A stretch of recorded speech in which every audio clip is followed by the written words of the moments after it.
کیفرخواستی که نماینده یعنی دادستان داستان استان براش تعیین کرده بود نسبت به اون جرمایی که اعترافاتی خودش داشته، 5 تا کیفرخواست بوده که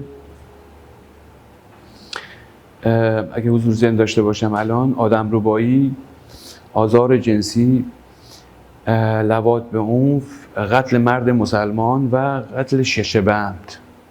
اینا 5 تا اتهامی بود که از طرف نماینده کیفرخواستش از طرف نماینده داستان ایراد شد و دفاعیاتی که وکلای ما کردن، بعدن که دفاعیات خود یعنی قاضی از متهم خواست که تو جایگاه بره و توضیح بده کیفرخواستی که ایراد شد از طرف نماینده داستان آیا میپذیره نمیپذیره و گفتم من همه اینا رو قبول دارم، این کارا رو همه رو کردم.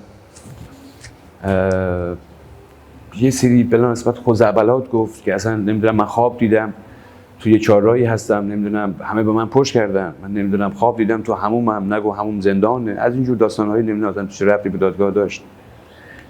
فقط قاضی چند تا سوال کرد که یعنی می‌خواست مسیر دادگاه رو به اون سمت ببره که مثلا من مشکل نمیدونم اصلا، چون قاضی میپرسید ازش این مشکل روحی روانیش تایید شده بود. آره سالم بود. آره مشکل روحی روانی داشت. حکمش هست، یعنی آزمایش صحت سلامت عقلش اومد تایید شد که این آقا سالمه، اصلا هیچ مشکل روحی روانی هیچی هست، نه از بابت اعتیاد و نه حالا هیچی هست.